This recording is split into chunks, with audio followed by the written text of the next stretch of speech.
Hi guys, I'm Adam Wilborn from WhatCulture. And I'm very sorry, mate. That's all right, mate. And don't forget, you can download the news as a podcast by searching for WhatCulture Wrestling on either iTunes, Spotify, or wherever you get your podcasts from. But coming up today, all the latest on the fallout from last night's NXT, where we saw people advance in the Dusty Rhodes Tag Team Classic and a new #1 contender for the NXT Women's Championship crown. I'm going to tell you everything important that happened on AEW Dynamite, including major title implications for next week. And the news of the sad passing of Rocky Johnson, The Rock's father. This is the news. We're going to kick things off with a little bit of discussion, actually. When you think of the great double team specialists in this business, who do you think of? Maybe the Revival with their old school style. Maybe the Young Bucks with their fluid, fast motions, or Santana and Ortiz. All kinds of great tag teams. When you think of the great double team specialists, though, you don't necessarily think of Rob Van Dam, do you? Unless, of course, you have been tuning into Impact Wrestling as of late. If you haven't, to fill you in... You need to be. You need to be. The man is in full-on IDGAF mode. He does not care a single hoot. And him and his wife, Katie Forbes, let's just say they've not been shy of showing their affections for one another on television. This week, that was expanded to include Katie's girlfriend, Jennifer, in a rather interesting segment in which they basically had a romp.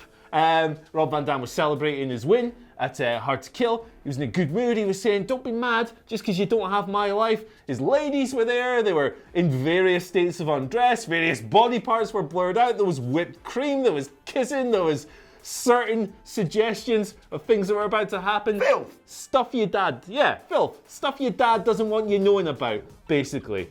And unfortunately, this seems to have landed Impact in a bit of trouble because yesterday, as pointed out by the Twitter account Streamer Bans, Impact Wrestling's Twitch account was banned from the network for violating the terms of service. And in those terms of service is the line, they prohibit nudity and sexually explicit content or activities such as pornography, sexual acts or intercourse, and sexual services. So, basically, RVD getting his end away, getting a double team.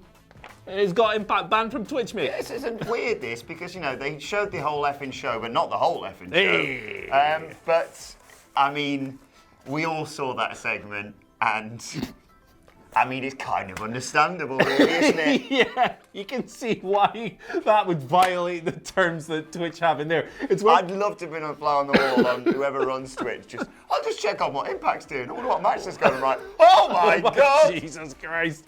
Yeah, it's no great surprise. It is worth pointing out, however, that the first time a Twitch account gets wiped off or banned or whatever, it doesn't usually stick. So Impact could probably come back to the platform, and they may have to tone RVD's character down at the moment. But, you know, I mean, just lighten up. I genuinely think this might even add to it, because if they have to either put a censor thing on or maybe have some sort of character whose gimmick is now censorship. Stevie Richards. Yeah.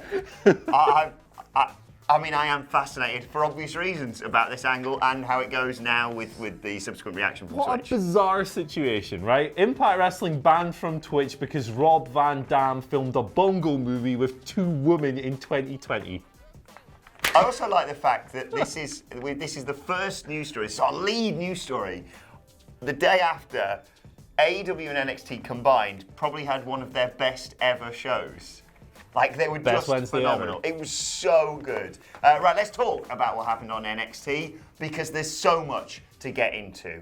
We have the news that Bianca Belair is the new #1 contender for the NXT Women's Championship after winning the main event of NXT last night, a Battle Royal, which also featured the likes of Mia Yim. We saw Kacy Catanzaro coming back. Great to see her back in the ring. We saw, as we reported yesterday, Mercedes Martinez getting involved. She looks so happy to be there. She does. She had a wonderful spot with Shayna Baszler, which is well worth checking out. Yes, Shayna Baszler was there. She got eliminated as well.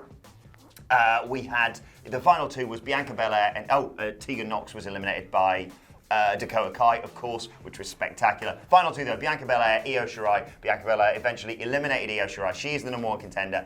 In the Dusty Rhodes Tag Team Classic, the grizzled young vets overcame the Time Splitters, and then Zach Gibson, as he always does, cut an excellent promo, so they are through to face the Undisputed Era in the semi-finals next week. On the other side of the draw, we had the Broserweights versus Mark Andrews and Flash Morgan Webster in one of the matches of the year so far, in my opinion. Yes, obviously we've got stuff that happened at Wrestle Kingdom. We obviously had the Tyler Beat, Jordan Devlin match. But it's just a spectacular match, well worth checking out. The Broserweights won and therefore progressed. They will face Imperium next week. What else do I need to tell you about? And that's the other piece of news. DIY are set to reunite to take on... Wait a second, Mustache Mountain. There's a lot of wrestling going on right now. To take on Mustache Mountain at Worlds Collide. NXT was spectacular, as was AEW this week. Yeah, not quite as many newsworthy singular events coming out of this AEW show, but there were certainly a few. John Moxley's a pirate now. John Moxley is a pirate now. As Michael Sidgwick pointed out on Twitter, he looks like Snake Plissken. I haven't seen that movie, but look at the thing, it's great. Basically, the most newsworthy things that came out of this show were they're kind of doing this like mini tournament to crown a #1 contender for Chris Jericho's AEW World Championship, and that saw John Moxley go over Sammy Guevara, only to pretty much lose his eye in the aftermath. And also, in the main event, we got Pac defeating Darby Allin in a wonderful match. We're getting Pac versus John Moxley on the Jericho Cruise next week, crowning the #1 contender. Who's going to face Jericho at Revolution? John Moxley. Also, Moxley's going to do a bunch of pirate stuff now, and that's going to be hilarious on a boat, so that's cool. Also, coming off this show, we have #1 contenders for the AEW Tag Team titles, meaning that Hangman Page and Kenny Omega and their kind of fraught tensions, they're going to face SCU on the boat for the belts.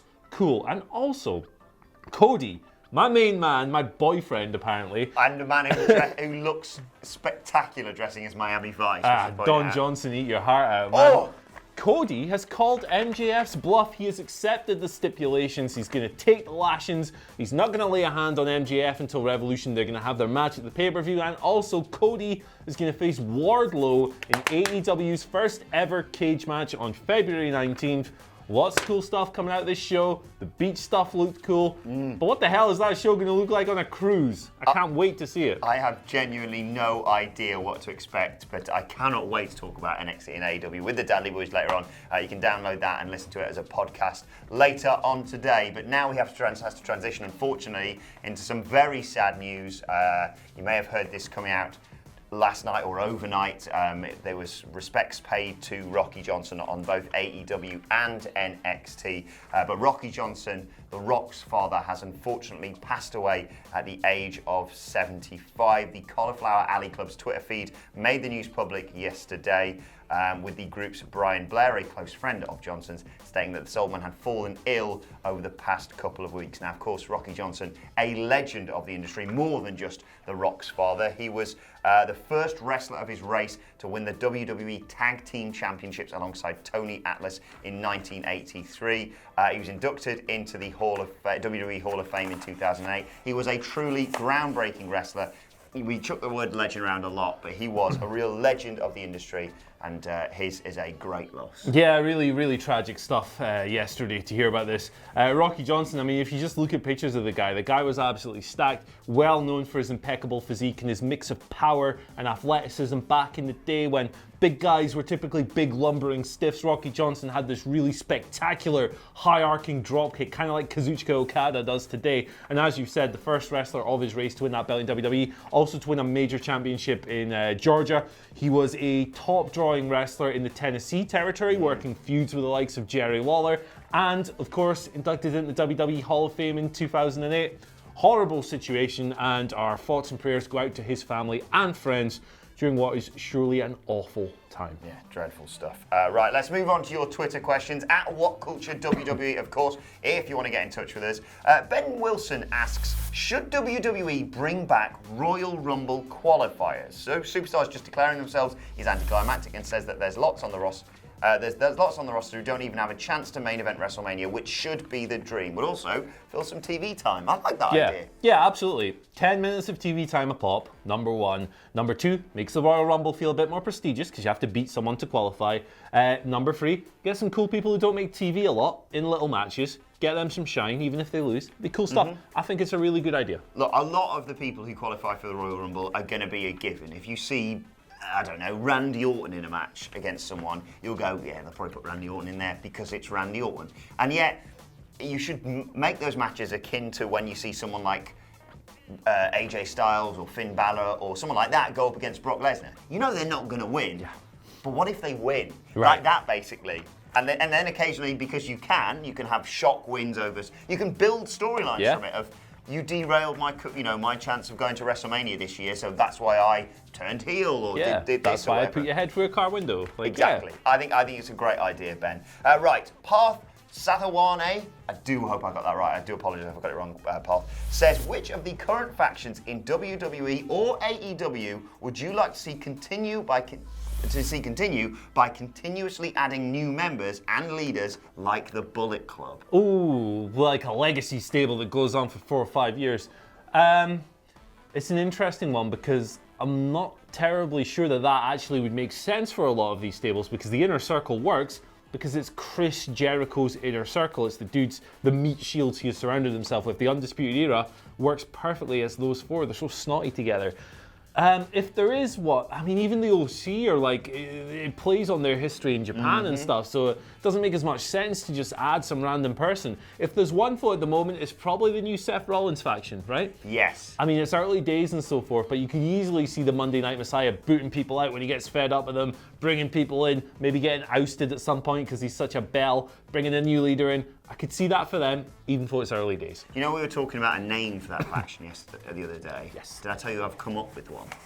What's this? Well, you know, we were talking about, there were people, I think someone suggested the Salvation, which I thought was really good. Yeah. Or the Architects of Pain was another one I think suggested. Another one. But I thought, always good, spell something out with the letters of the names of the people in the faction. You've got Buddy, you've got Rezar, you've got Akam, you've got Seth. Bras! Bras, holding up Monday Night Raw. We don't just set the brar, we are the brar. Just a thought.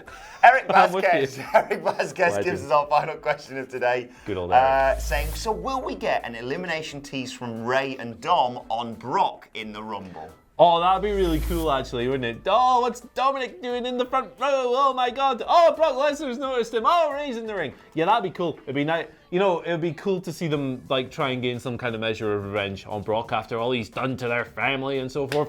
I definitely think even if we don't get that, we'll probably get something cool with Ray and Brock. So. And also, I don't know why I'm so sadistic towards Dominic, because I love him and I love Rey Mysterio, but I still feel there's something missing, because I was expecting Dominic to get the life choked out of him at WrestleMania 35. So I'd quite like Dominic to recreate the Taka Michinoku spot from the Royal Rumble a while back, where he just went splat. What, the blood splurting out of his face? If you can do that for me, Brock, cheers, mate. Let's move on to today's and finally. I'm a horrible person, it turns out. You're cancelled. Let's move on to today's and finally, and I want to point out this tweet by Gentleman Jervis on Twitter. Basically, Ricky Shane Page was tweeting, talking about death matches, saying people always ask what's the worst thing to be hit with. He doesn't say light tubes, doesn't say barbed wire bats, doesn't even say doors. He says kendo sticks. F those things. And Gentleman Jervis responded by saying, one time I whipped Sami Callihan with a couple of sunflowers. And they were way more resilient than I originally thought. Those things don't break. Do you know how Sami Callihan responded? By getting whipped by a sunflower that clearly was actually worse than you anticipated? What was that, brother? He spit into my mouth hole as a payback. So just watch out, Simon Miller.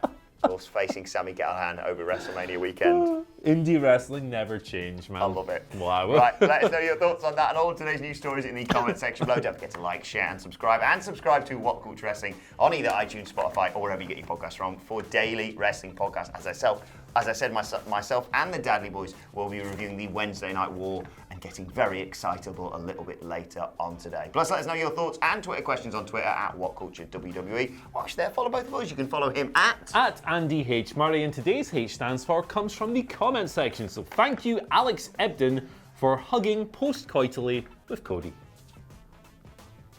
You can follow me, I'll just spat everywhere, at Adam Wilborn. Follow us all at WhatCultureWWE. As I said, my thanks to Andy Murray. Thank you for watching, and we will see you soon. A rare example of the comment section being good. Hi guys, I'm Adam Wilborn from WhatCulture, here to let you know we want your live event videos, whether that be something that happened after the cameras stopped rolling, or your reaction to something amazing that went down at the show you were at. Stuff like this. One of the other sweetest things I've ever seen was just recently when we saw Roman Reigns kick the shit out of cancer and come back on Monday Night Raw.